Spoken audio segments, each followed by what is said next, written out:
The American public has been asked to accept the most absurd ideas, while in the same breath being told that phrases like Christ is King are anti-Semitic. How did we get here? And how do we think and live Christianly about all of this? Let's talk about it.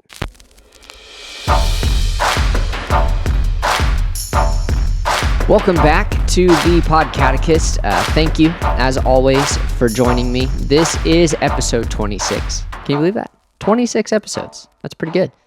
I'd say that's not bad. And we're just getting started. So in case this is your first time, I always try to give a little introduction to what exactly we're doing here on the PodCatechist. This podcast exists because my thesis is that we've all been catechized, right? To catechize, that's just a Christian word that means to teach or to instruct. And because of that teaching and instruction, we all carry with us a lot of assumptions that are fundamentally anti-Christian. So the goal here is to re-catechize ourselves, re-catechize the West, and start thinking and living Christianly, biblically again. If you haven't yet, make sure you check out newcatechistpress.com. That's where you'll find more resources like this, like scripture songs for your family, so check that out. Now, on with the show. If you haven't noticed, a lot of the things that get called extremist or dangerous today, your grandparents would have called normal. Saying things like, men can't get pregnant, and Christ is King. 50 years ago, those things would have simply been stating the obvious. Today, those words will get people calling you all sorts of things that you didn't know you were. Racist, misogynist, anti-Semitic. You even see this in American politics. If you actually look at Donald Trump's policies, for example, he's basically running on the same platform Bill Clinton ran on, right? That's why I've been fond of saying that Donald Trump, in some respects, is not actually conservative. He's not actually right-wing enough, which I plan to address in more detail in a future episode. But the point for today is that in the 90s, Clinton was considered left-wing. He was the left-leaning party. Today, the same policies are labeled dangerous right-wing extremism. So how did that happen? And this is when a lot of people bring in something called the Overton Window. The Overton Window. I think it has a lot of explanatory power here. Now, I'm by no means, by a long shot, not the first person to reference the Overton Window, but at the same time, I've actually seen very few videos and podcasts explain what exactly the Overton Window is in a more extensive way, so I figured I'd give it a shot. So what is the Overton Window? Well, let me try to explain it this way. I've got like a piece of wood here. If you're watching, you can see it, but I'll try to describe it for those who just listen. I've got a piece of wood here. I tried to find a ruler, but I couldn't find one, so this little piece of wood is just going to have to work. Let's say this piece of wood represents the possible range of what could be said, or ideas that could be had, all right? Like the full range, everything that's possible, no matter how offensive. Somewhere within this range is language and ideas and discourse that is acceptable in the culture. And that can be described as a window. Got the full range here, everything that could possibly be said, ideas that could be acceptable, hypothetically, but the ideas that are actually acceptable, the language that is actually acceptable, exists somewhere within a small section of this range, and that is what's called the Overton Window. The thing about the Overton Window is that it can move. It's not static. It's not stationary. It can move around. So what people have done on the secular atheistic left is they have jumped outside of the window of acceptable discourse, and by doing so, moved the window a little bit their direction, and then jumped out again, moved it a little bit their direction, jumped out again, moved it a little bit their direction. And what that's done is that's made things that we say and ideas that we have and values that we believe, even though they're stationary, they don't change. The culture might change to the point where that idea is no longer within the window. It's no longer acceptable to have that idea. You don't move the window by staying in the window, right? If you jump way too far out the window, everyone's just going to call you an extremist, call you crazy, and laugh at you or ostracize you from society. But if you can jump just a little bit out the window and start to make this thing that's just outside of the window a little bit more acceptable, then hopefully you can move discourse your direction. Now, I say hopefully, that's hopefully if you're moving it the direction you want it to go. The secular atheistic left has moved it the direction they want to go, and that's not good. And we as religious conservatives have allowed that to happen.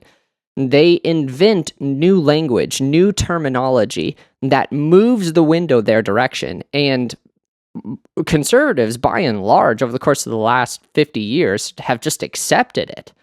A good example of this, the language of partners, instead of the historic language of spouses or husbands and wives, right?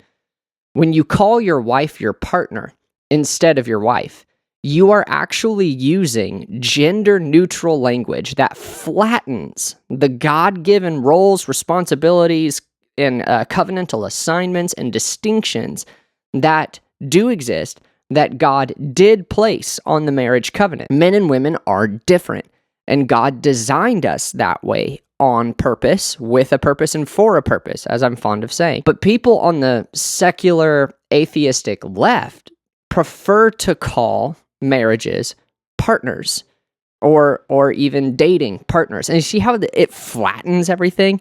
It flattens all distinctions. The difference between dating and marriage, if we're all just partners, what's the difference? When you flatten those distinctions, it's only a small step after that to ask, well, if there's really no difference between a man and a woman, they're basically the same, they're just partners, why can't two men be partners? And this is how the window moves in their direction. All of that said, once you have that framework of the Overton window, you start to see it play out all over the place, not just in language, but in politics, public policy, culture, and even in the context of the church.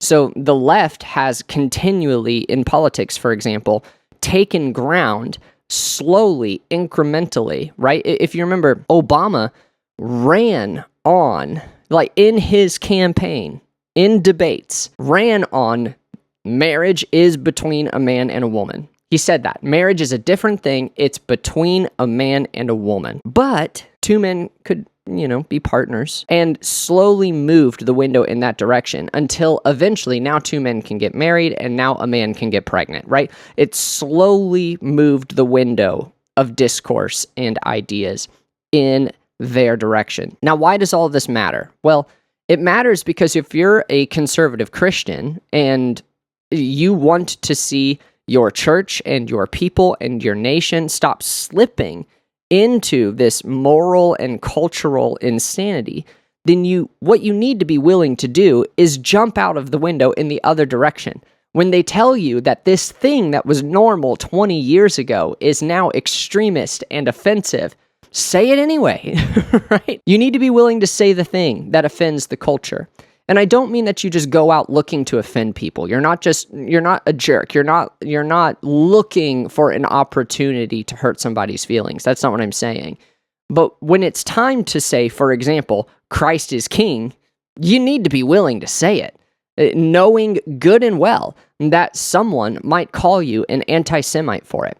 And you need to let that false accusation just kind of roll off your shoulders, roll off your back. Stop caring what they think. Stop trying to get their approval, because you're never going to get it anyway. They're just going to keep telling you that the next thing is hate speech. The next thing is extremist, right?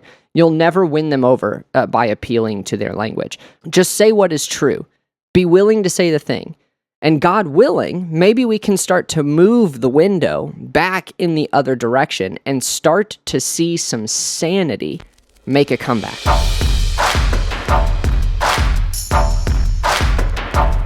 All right, this is the portion of the episode where we talk about Spurgeon's A Puritan Catechism. We're going through it question by question together, and today we are on question 20. How did Christ, being the Son of God, become man? That's the question. How did Christ, being the Son of God, become man?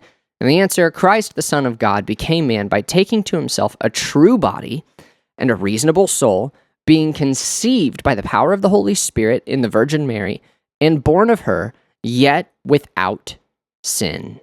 That's the answer. Great answer. Spurgeon cites a few verses here. I always like to read those. For as much then as the children are partakers of flesh and blood, he also himself likewise took part of the same, that through death he might destroy him that had the power of death, that is, the devil. That's Hebrews 2:14. That's the first verse that Spurgeon cites.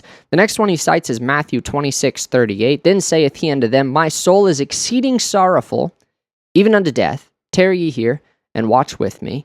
That's Matthew 26:38. Again, the emphasis there is that he had a soul. And then Hebrews 4:15. For we have not an high priest which cannot be touched with the feeling of our infirmities, but was in all points tempted like as we are, yet without sin. And again, the emphasis there is that he really was a man, yet without sin. And then next, Luke 1:31, And behold, thou shalt conceive in thy womb and bring forth a son, and shalt call his name Jesus. And then Luke 1:35, And the angel answered and said unto her, The Holy Ghost shall come upon thee, and the power of the highest shall overshadow thee. Therefore also that holy thing which shall be born of thee shall be called the Son of God. That's talking about the virgin birth there. Then we've got Hebrews 7:26. This is the last one. Hebrews 7:26. For such an high priest became us, who is holy, harmless, undefiled, separate from sinners, and made higher than the heavens. Hebrews 7:26. So just to explain the sense a little bit here, that's what Spurgeon tells us to do. As we go through the Catechism, teach it to your kids and explain the sense, this sort of thing. And so that's what we're doing with one another. What Spurgeon is addressing here is how exactly the eternal Son of God, who was always God,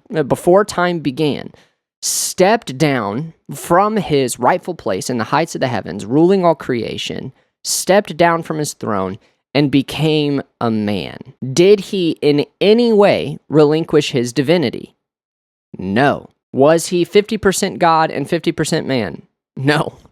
He is 100% God and 100% man, and still is today. In a very real sense, that this is a great mystery, right? This is very difficult for us to put kind of in rational language. The church fathers did this really well by explaining this in terms of nature. Jesus, as far as his nature was concerned, maintained and continues to maintain the nature of God 100%. It says in Hebrews 1:3, for example, that Christ upholds all things by the word of his power. So reality exists and continues to exist because Christ is actively upholding it. That means for even a moment, if Christ were to relinquish his divinity or stop upholding all things by the word of his power, even for a second, all of reality would crumble into dust and just cease to exist. So he's 100% God, and he never stopped being 100% God. He will always be 100% God.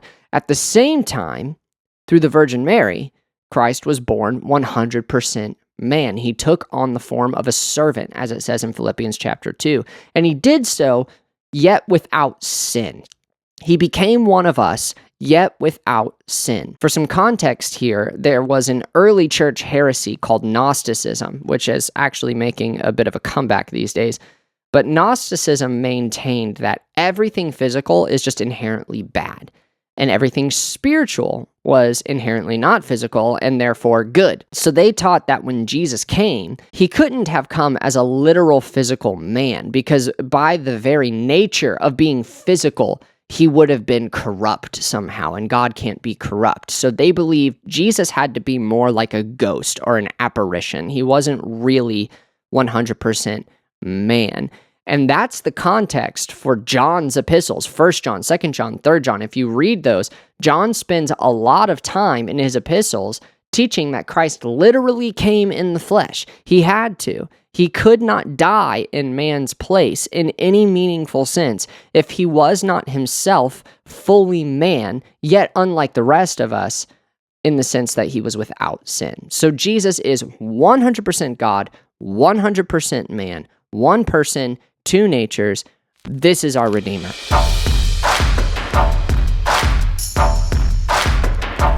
All right, right, to wrap things up here, we always end the episode with a book review, and today I want to tell you, if you don't already know about this book, maybe you do, but I want to tell you about this book by Rosaria Butterfield called 5 Lies of Our Anti-Christian Age. 5 Lies of Our Anti-Christian Age. Rosaria's testimony is pretty interesting, very incredible. I believe in, as far back as the 80s, she was actually a professor, and I believe that she was a professor of feminist studies. That's what she taught, and even advocated in courts and before Congress for feminist policies. And eventually she actually gets saved, converts to Christianity, and marries a Presbyterian pastor. And today, fast forward decades, and she's a wife, a mother, and a grandmother, and she writes just marvelous books that actively dismantle everything she used to believe and stand for. And in this book in particular, her audience is mothers primarily, all right? So she's very open about that primarily who she's writing to is fellow mothers, to give some moms some context for what their kids are up against. But that doesn't mean only mothers should read it. I think everybody should read this book, no matter who you are. You will get a lot out of it. And I'll give you a spoiler alert as well, but I'm going to go ahead and tell you what the 5 lies are. Lie number 1, homosexuality is normal. Right? That's a lie. That's a big one. Great start. Lie number 2, being a spiritual person is kinder than being a biblical Christian.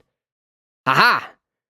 Absolutely. That is a lie. Again, huge for Christians to understand this. Anytime a biblical Christian stands up for what they believe in nowadays, the most common accusation is that we are somehow being unloving or unkind or even unchristian for standing on Christian truth, which is utter nonsense. It's just a way people who hate Christ and hate the truth use accusations to manipulate compassionate Christians into compromising on the truth. It's just a lie.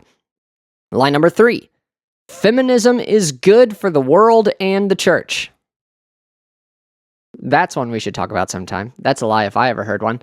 Feminism is good for the world and the church. Again, spoiler alert, it's not. And what's amazing about this, again, is that once upon a time, the author of this book exposing this lie was a professor, I believe, of feminist studies, right? So if anyone can tell you whether or not feminism is good for the world and the church, it's probably her, which is pretty incredible. Lie number 4, transgenderism is normal. Excellent. And then lie number 5, this is the one. Here we go. Modesty is an outdated burden that serves male dominance and holds women back.